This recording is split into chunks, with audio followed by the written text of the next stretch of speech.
আজকে আমরা বন্ধুরা মিলে যাব প্রধান দেখতে। তো আই এম পুরো রেডি বেরোনোর জন্য। তো আর কি চলো বেরোই। ওকে তো আমরা তিনজন বেরিয়ে পড়েছি বাস ধরার জন্য। আর সৌহার্দ্যর ক্যালেন্ডারে অলরেডি গরমকাল পড়ে গেছে, তাই ও শুধুমাত্র হাওয়া তার টি শার্ট পরে চলে এসেছে। তারপর আমরা সবাই শীততাপ নিয়ন্ত্রিত বাসে উঠে পড়েছি। এদিকে সৌহার্দ্য এসির হাওয়া খেতে খেতে অলরেডি ঘুমিয়ে পড়েছে, আর ওদিকে দীপন স্যাড সং শুনতে শুনতে বাইরে মরিচিকা দেখে। যাই হোক, তারপর এখন আমরা বাস থেকে নেমে টোটো করে টুকটুক করে চলে আসি আভানি মলের সামনে। আর মলের ভিতর ঢুকে দেখি মল পুরো হারপিক দিয়ে সাফ হয়ে গেছে, না মানে পুরোই ফাঁকা লাগছিল আর কি। এদিকে সৌহার্দ্যর ক্যালেন্ডারে আবার শীতকাল চলে আসলে ও সোয়েট শার্ট পরে নেয়। ও হ্যাঁ, আমাদের মুভি টাইম হচ্ছে 1:10 আর এখন অলরেডি 1:10 বেজে গেছে। এমনকি এখনো পর্যন্ত আমাদের টিকিট কাটাও হয়নি। তো চটপট করে প্রিভিয়ারে এসে তিন প্রধানের সাথে পিক তুলে চলে আসি টিকিট কাউন্টার। আর আমাদের জিজ্ঞাসা করছিলেন যে কোন সিটগুলো আমরা নেব। আমি বললাম যে ম্যাডাম, কর্নার সিট বাদ দিয়ে আপনি যে কোনো 3টে সিট দিয়ে দিন, কেননা আমরা সবাই সিঙ্গেলই এসেছি।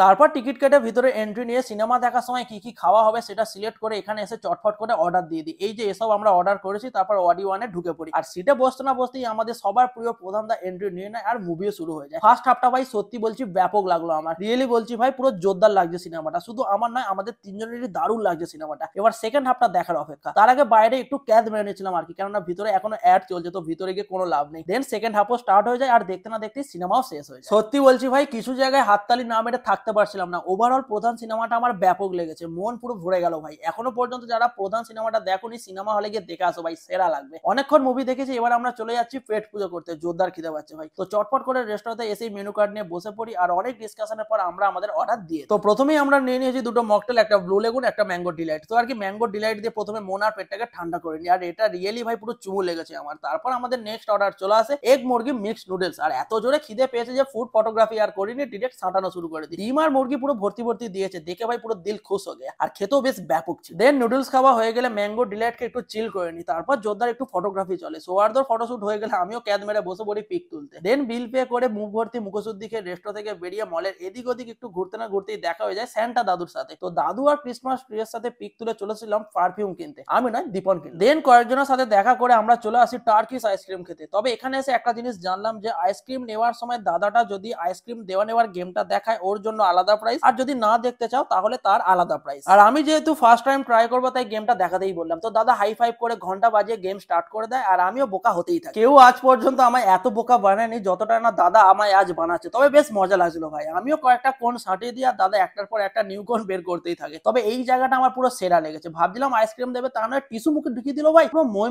হয়ে গেলাম। যাই হোক, বেশ কিছুক্ষণ গেম চলে, তারপর গিয়ে ফাইনালি আইসক্রিমটা পাই। পুরো জোরদার লাগলো ভাই টার্কিশ শোটা। দেন গরমা গরম সুইট কর্ন খেয়ে একটু শপিং করতে চলে আসি। আর এই শার্টটা দেখেই আমার বেশ পছন্দ হয়ে গেছিল। তো আর কি চটপট করে ট্রায়াল দিয়ে বিল পে করে শার্ট নিয়ে মল থেকে বেরিয়ে পড়ি। এবার বাড়ি যাওয়ার পালা। তো ওখান থেকে টোটো করে টুকটুক করে হাওড়া চলে আসি, আর ট্রেন ধরে বাড়ি এসে ফ্রেশ হয়ে এক কাপ গরম গরম চা নিয়ে বসে পড়ি। ওকে, তো আবার দেখা হবে নেক্সট ব্লগে। ততক্ষণে সবাইকে টাটা।